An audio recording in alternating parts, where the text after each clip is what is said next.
It's about America. It's about us as Americans. It's not about the left or right paradigm in our country. I want to ask you a question, and because I want to put an end to this right here, right now. Who was the first president in the last 5 years that signed the first bailout? Thank you very much. George Bush. Who was the second one? What does that tell you? Over 90% of the people in this country did not want the first bailout signed. Anybody here call their congressman or representative? Oh, there's the man upstairs agreeing with me. Anybody here call their representative? Yeah. Did they listen to you? Were they Democrat or Republican? Democrat. Didn't matter, did it? Here's the truth. You want to know why I'm not on Fox News? Because I speak the truth. That's why. I used to have my own radio program over in Fort Myers back in the 90s, because I've been in this battle pretty much since I've been 18 years old. I started studying history, studying the civilizations of the world and what made our whole world tick. What made it move and what made it revolve? You know, what was the political atmosphere? You know, our founding fathers said that politics is a science. That's why they wanted us educated in the Constitution, in our form of government. This is not about whether the stimulus packages were right or wrong. This isn't about whether the health care plan is right or wrong. This is about the Constitution. Yeah. Does the Constitution give our public servants the right to vote on social programs like the bailout bills, the stimulus packages, any of them? No, it does not give them any of these rights. What's the problem? Albert Einstein said, problems cannot be solved by the same level of thinking that created them. What does that tell us? That tells us that the same old song and dance isn't going to cut it any longer. You can't tell me that we lost more liberty during the Bush years than we have up to this point right now. Have any of you read the Patriot Act? 1 or 2?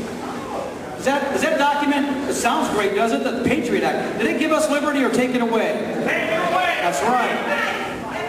That's right, it did. It gave the government extended police powers that they've never had before, including the president himself.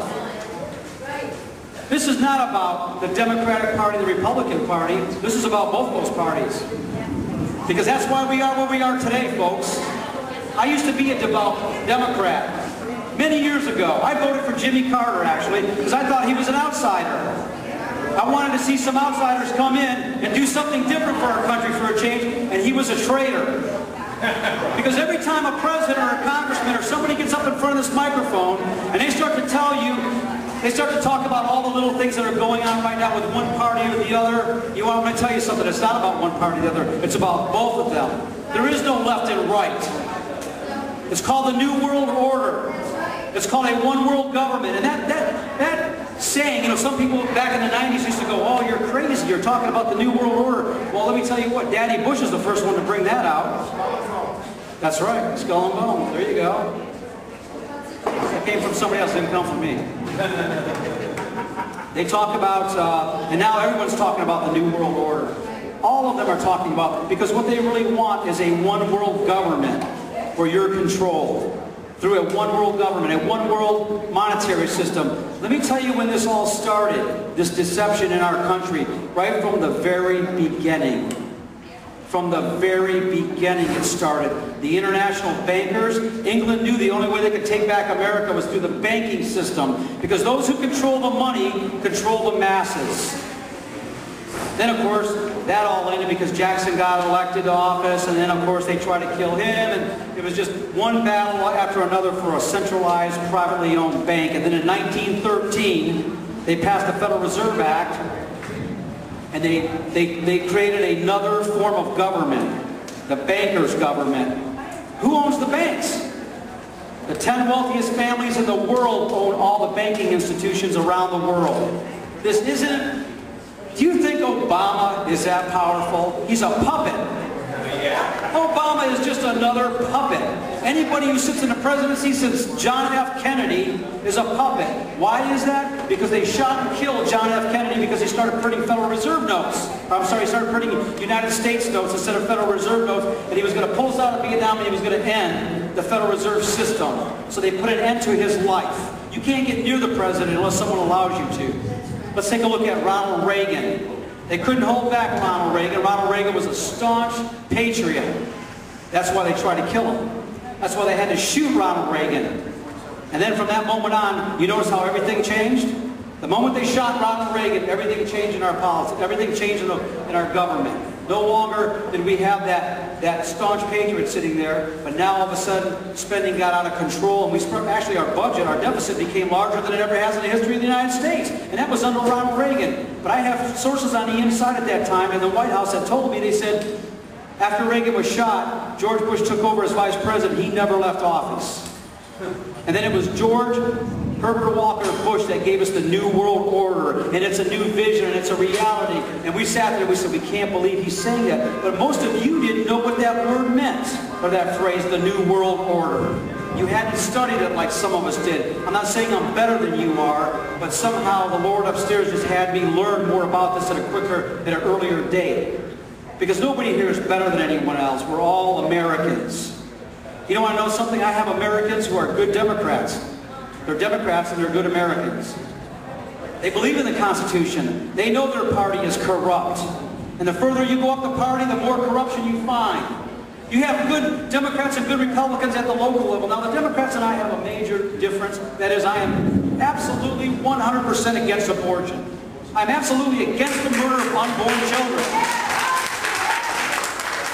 And back in 1994, when we voted in all those great patriots of the Republican Party for the Contract of America, I worked on those campaigns and I got people elected to office. I said, okay, you know, we finally won. We're going to change this abortion thing here and stop the murdering and slaughtering. Anyone who studied the way they murder unborn children, the way they abort an unborn child, let me tell you what, there's been no greater Holocaust in the world than that right there alone. What happened? What happened to the contract with America with Newt Gingrich? What happened? Nothing. How many times would you allow your spouse to cheat on you before you kicked them to the curb?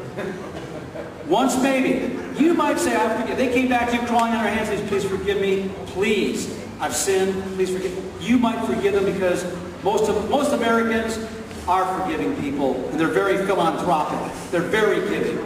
That's why we live in the greatest country on the face of the earth. Not because government is great, because Americans are great. We're the givers here. We the people. This is our land. This is not any government workers' land. No public servants' land. And we thought we were going to take back this country, and we didn't. And I talked to Bob Barr. Remember Congressman Bob Barr?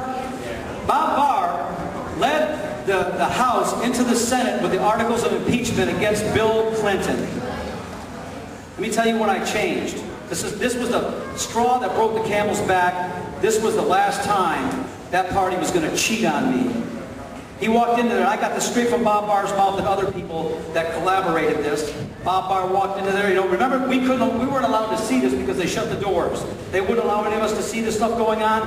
They walked in there. Bob Barr walked in with the articles of impeachment. Okay, the House impeached him. Now it's up to the Senate to pass judgment. The leading Republican senator of the Senate stood up, and he pounded his fist on the table, and he said, first off, before we start anything here, we want to let you know we don't care if Bill Clinton put a gun to that woman's head in that hotel room, blew her brains out, block those kids' ears, please, and raped her. We're not going to impeach him. Because Bill Clinton is a rapist, and they didn't impeach that president. Now, I'm going to tell you something. That was it for me. No more. I said, that's it. I'm not going to take any more of this. Any more of this nonsense with Republican, Democrat,